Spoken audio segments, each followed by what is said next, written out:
ಲಾವರೂಪದ ಮೂಲಕ ಲಾವಾರಸದ ಮೂಲಕ ಲಾವನಾಳಗಳ ಮೂಲಕ ಹೊರಚಿಮ್ಮುತ್ತದೆ. ಇದನ್ನು ಜ್ವಾಲಾಮುಖಿ ಎನ್ನುತ್ತಾರೆ. ಭೂ ಮೇಲ್ಮೈಯಲ್ಲಿರುವ ಬಿರುಕು ರಂಧ್ರಗಳು ಅಥವಾ ದ್ವಾರಗಳು ಉಂಟಾಗಿ ಅವುಗಳ ಮೂಲಕ ಭೂಮಿಯ ಒಳಗಿರುವ ಶಿಲಾಪಾಕವು ಹೊರಬಂದು ಚಿಮ್ಮುತ್ತದೆ. ಇದನ್ನು ಜ್ವಾಲಾಮುಖಿ ಎಂದು ಕರೆಯುತ್ತಾರೆ. ಭೂಕವಚದಿಂದ ನೇರವಾಗಿ ಆಳದಲ್ಲಿರುವ ಶಿಲಾಪಾಕವು ಹೊರಬರುತ್ತದೆ.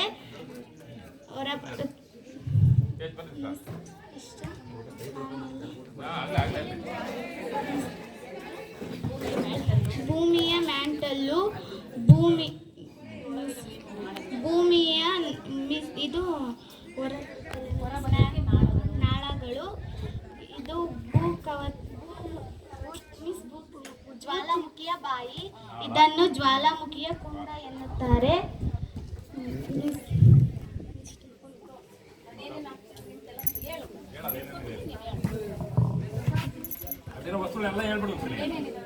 ಇದು ನೀರು, ನಿಂಬೆಹಣ್ಣಿನ ರಸ, ಈನೋ ಪ್ಯಾಕೆಟು, ಶಾಂಪು, ಕೇಸರಿ ಪುಡಿ. ಮೊದಲು ನೀರನ್ನು ಹಾಕ್ತೀನಿ.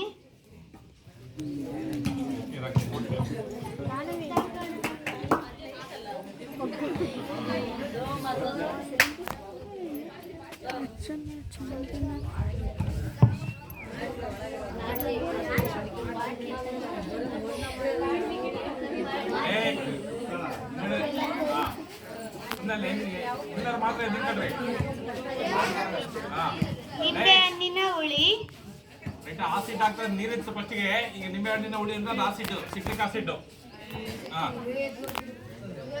ಆಮೇಲೆ ಶಾಂಪು ನೀರು.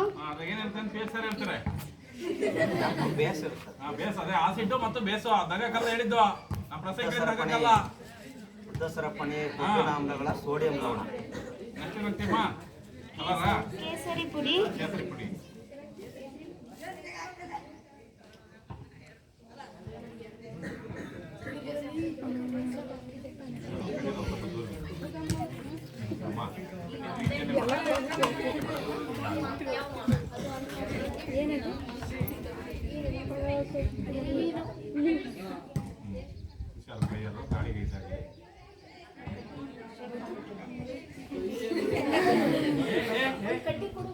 ವಾರಪ್ಪ ಮಂಜಾಣ ಮಾಡು. ಎಂಟನೇ ಕ್ಲಾಸ್ ಅಷ್ಟು ಆಸಕ್ತಿಯಿಂದ ಮಾಡ್ತಿದ್ದಾರೆ. ಸರಿ, ಹೋಮ್ವರ್ಕ್ ಇಲ್ಲ.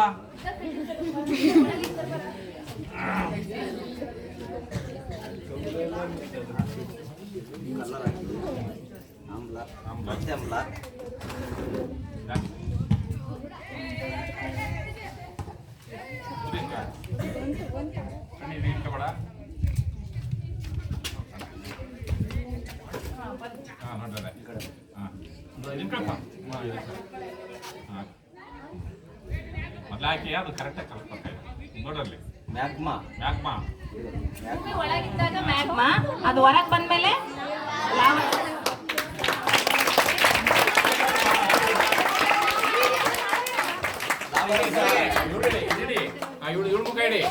ಲಾವರಸ ಗಟ್ಟಿಯಾಗಿ ಬಂಡೆಗಳಾಗಿರೋದು. ಲಾವರಸ ಗಟ್ಟಿಯಾಗಿ ಬಂಡೆ ಆಗಿರೋದು. ಬಂಡೆಯಿಂದ ಮಣ್ಣಿಂದ ಖನಿಜ ಲವಣಗಳು, ಪೋಷಕಾಂಶ.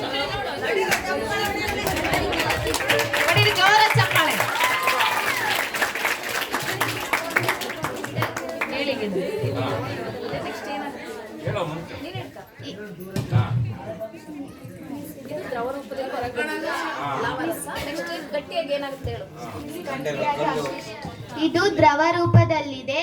ಇದು ಗಟ್ಟಿಯಾಗಿ ಅಗ್ನಿಶಿಲೆ ಆಗುತ್ತದೆ. ಅಗ್ನಿಶಿಲೆಯಾಗಿ ಕಣಗಳು ಆಗುತ್ತದೆ.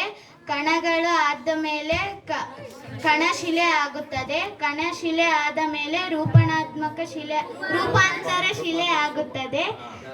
ಆಮೇಲೆ ಮತ್ತೆ ಮ್ಯಾಗ್ಮಾಗಿ, ಮತ್ತೆ ಅಗ್ನಿಶಿಲೆಯಾಗಿ, ಮತ್ತೆ ಕಣಗಳಾಗಿ, ಮತ್ತೆ ಕಣಶಿಲೆಯಾಗಿ, ಮತ್ತೆ ರೂಪಾಂತರ ಶಿಲೆಯಾಗಿ, ಹೀಗೆ ಅದು ನಿಲ್ಲದವರೆಗೂ ಚಕ್ರ ಥರ ರೌಂಡ್ ಹೊಡಿತಾ ಇರುತ್ತೆ.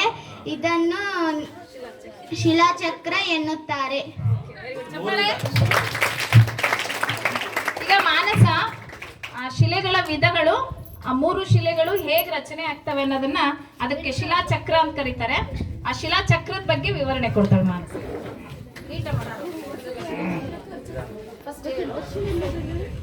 ಶಿಲೆಗಳ ವಿಧಗಳು, ಚಕ್ರ ಹೇಳು.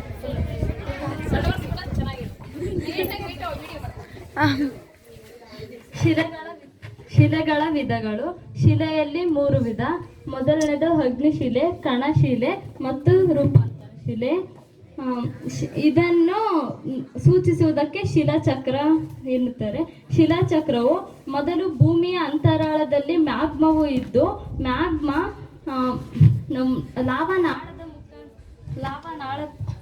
ಲಾವನಾಳದ ಮುಖಾಂತರ ಬರುವುದಕ್ಕೆ ಲಾವಾರಸ ಎನ್ನುತ್ತಾರೆ. ಲಾವಾರಸವು ಭೂಮಿಯ ಮೇಲೆ ತಂಪಾಗಿ ಘನೀಭವಿಸಿ ಅಗ್ನಿಶಿಲೆಯಾಗುತ್ತದೆ. ಅಗ್ನಿಶಿಲೆಯು ಸವೆತ ಮತ್ತು ಸಂಚಯನದಿಂದ ಕಣಗಳಾಗುತ್ತದೆ. ಕಣಗಳು ಬಂಧಿಸಿರುವುದು ಮತ್ತು ಗಟ್ಟಿಯಾಗಿ ಸವೆತ ಮತ್ತು ಸಂಚಯನದಿಂದ ಕಣಶಿಲೆ ಆಗುತ್ತದೆ. ಕಣಶಿಲೆಯು ಉಷ್ಣ ಮತ್ತು ಒತ್ತಡದಿಂದ ರೂಪಾಂತರ ಶಿಲೆಯಾಗುತ್ತದೆ. ರೂಪಾಂತರ ಶಿಲೆಗಳು ಮತ್ತೆ ಕರಗಿ ಮತ್ತೆ ಮ್ಯಾಗ್ಮವಾಗುತ್ತದೆ. ಕಣಶಿಲೆಗಳು ಸವೆತ ಮತ್ತು ಸಂಚಯನದಿಂದ ರೂಪಾಂತರ ಶಿಲೆಯಾಗುತ್ತದೆ ಮತ್ತು ಅಗ್ನಿಶಿಲೆಯು ಉಷ್ಣ ಮತ್ತು ಒತ್ತಡದಿಂದ ಮತ್ತೆ ರೂಪಾಂತರ ಶಿಲೆಯಾಗುತ್ತದೆ. ಹೀಗೆ ರೊಟೇಟ್ ಆಗುವುದರಿಂದ ಇದನ್ನು ಶಿಲಾಚಕ್ರ ಎನ್ನುತ್ತೇವೆ. ಶಿಲಾಚಕ್ರ ಅಂದ್ರೆ ಅದು ಶಿಲೆಗಳು ಕರಗ್ತವೆ, ಮತ್ತೆ ಘನೀಭವಿಸ್ತವೆ, ಮತ್ತೆ ಕರಗುತ್ತೆ, ಮತ್ತೆ ಶಿಲೆಗಳಾಗಿ ಅದು ರಚನೆ ಆಗ್ತಾನೆ ಇರುತ್ತೆ. ಇದು ಪ್ರಕೃತಿಯಲ್ಲಾಗೋದು. ಅಗ್ನಿ ಜ್ವಾಲಾಮುಖಿಯಿಂದ ಶಿಲೆಗಳು, ಶಿಲೆಗಳಿಂದ ಮಣ್ಣು. ಸರಿನಾ? ಓಕೆ, ಇದೇ ರೊಟೇಟ್ ಆಗ್ತಾ ಹೋಗುತ್ತೆ. ಇದು ಪ್ರಕೃತಿಯ ಒಂದು ವಿಶೇಷವಾದಂತಹ ಕೊಡುಗೆ ಅಂತೇಳಿ ಕರಿಬಹುದು. ಓಕೆ, ಈ ಒಂದು ವಿಷಯದ ಬಗ್ಗೆ ಅವರು ಇನ್ನೊಂದಿಷ್ಟು ಇದ್ರಲ್ಲಿ ರಾಸಾಯನಿಕ ಅಂಶಗಳು ಏನಿರುತ್ತೆ ನನಗೆ ಅಷ್ಟು ಐಡಿಯಾ ಇಲ್ಲ. ಸರ್ ಒಂಚೂರು ಮಾಹಿತಿಯನ್ನ ಕೊಡ್ತಾರೆ.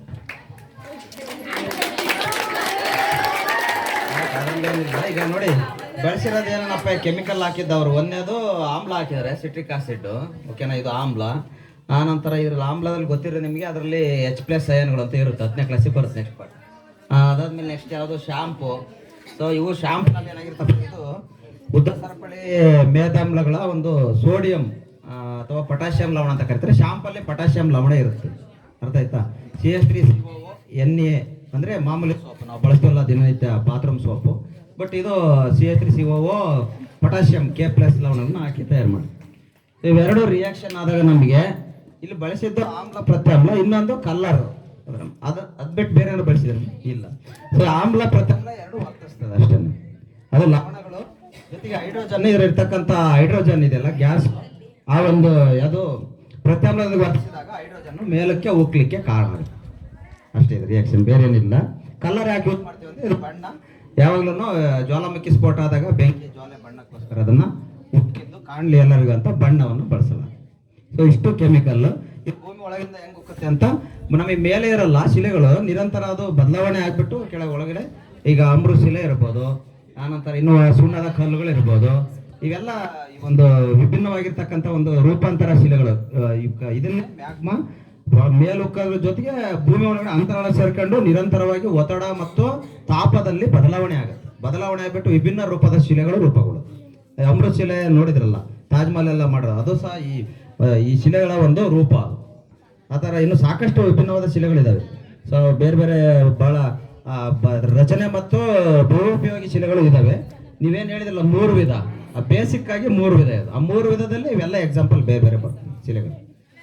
ಇಷ್ಟು ಮಾತಾಡ್ಲಿಕ್ಕೆ ಅವಕಾಶ ಮಾಡಿಕೊಡ್ತಕ್ಕಂಥ ಮೇಡಮ್, ಧನ್ಯವಾದ. ಈಗ ವಿದ್ಯಾರ್ಥಿ ಮಾಡಿದ ಮಾಡೆಲ್ ಬಗ್ಗೆ ಸೈಂಟಿಫಿಕ್ ಆಗಿ ಅದರಲ್ಲಿ ಏನೇನು ರಾಸಾಯನಿಕ ವಸ್ತುಗಳು ಇರ್ತವೆ ಅಂತ ತಿಳಿಸ್ಕೊಟ್ಟಂತಹ ಧನ್ಯವಾದಗಳು. ಈಗ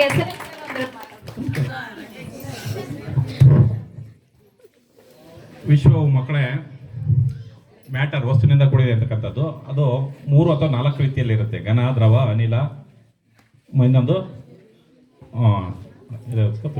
ಪ್ಲಾಸ್ಮಾ ರೂಪದಲ್ಲಿ ಇರುತ್ತೆ. ಮಕ್ಕಳೇ, ಯಾವುದೇ ಒಂದು ವಸ್ತು ಭೂಮಿಯಲ್ಲಿ ಕೇಳ್ರಿ, ಯಾವುದೇ ವಸ್ತು ಒಂದು ರೂಪದಿಂದ ಇನ್ನೊಂದು ರೂಪಕ್ಕೆ ಬದಲಾವಣೆ ಆಗುತ್ತೆ ಹೊರತು ಅದು ನಾಶ ಆಗಲ್ಲ. ಇದಕ್ಕೆ ಲಾ ಆಫ್ ಕನ್ಸರ್ವೇಷನ್ ಎನರ್ಜಿ ಅಂತ ಕರಿತೀವಿ ನಾವು.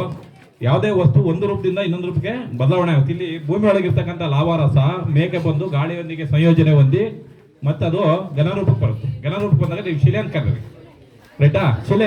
ಶಿಲೆ ಮತ್ತೆ ಅದು ಕಲ್ಲು, ಅದು ಮಣ್ಣಾಗಿ ಮತ್ತೆ ಇದೇ ಒಂದು ಪ್ರೊಸೆಸ್ ನಡೀತಿರ್ತಕ್ಕಂಥ ಆ ಒಂದು ಕ್ರಿಯೆಯನ್ನು ತೋರಿಸ್ತಕ್ಕಂಥ ನಮ್ಮ ಶಾಲಾ ವಿದ್ಯಾರ್ಥಿಗಳು ಈ ಒಂದು ವೈಜ್ಞಾನಿಕ ಪ್ರಯೋಗವನ್ನು ನಿಮ್ಮೆಲ್ಲರಿಗೂ ತೋರಿಸಿ ನಮ್ಮ 8ನೇ ತರಗತಿ ವಿದ್ಯಾರ್ಥಿನಿ ಹರ್ಷಿತಾ ಅವಳು ಒಂದು ಮಾದರಿಯಾಗಿದ್ದಾಳೆ. ಮುಖ್ಯೋಪಾಧ್ಯಾಯರು ಬಹಳ ಕೌತುಕದಿಂದ ನೋಡ್ತಾ ಇದ್ದಾರೆ ನೋಡಿ, ಆಯ್ತಾ? ನಮ್ಮ ಶಾಲೆಗೆ ಮೊದಲು ನಡೀತಿದ್ದಂಥ ವಾತಾವರಣ ನಡುವೆ ಕೆಲವು ದಿನಗಳ ಕಾಲ ನಿಂತಿತ್ತು. ಮತ್ತೆ ಈಗ ಒಂದು ಆ ಸ್ಥಿತಿ ಬರ್ತಿದೆ. ಇವತ್ತೇನು ಹರ್ಷಿತಾ 8ನೇ ತರಗತಿ ಮಾಡಿದ್ರೆ ನಮ್ಗೆ ಬಹಳ ಸಂತೋಷ ಆಗ್ತೈತಿ. ನಾನು ಊಟಕ್ಕೆ ಮಾಡಿದ್ರೆ ನಾವೆಲ್ಲ ಊಟಕ್ಕೆ ಮಾಡೋ ಕೆಲವು ಹೋಗೋದಿರಲಿ.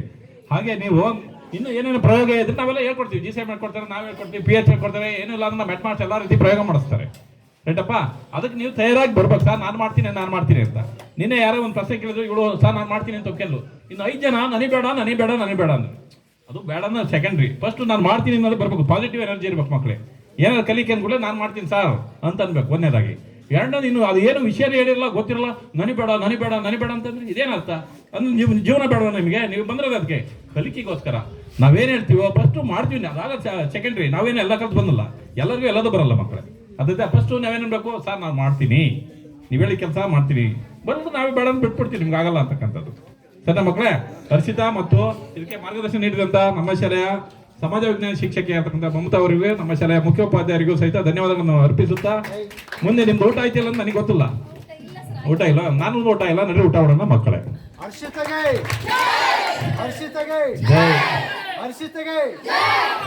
ಜಯವಾಗಲಿ.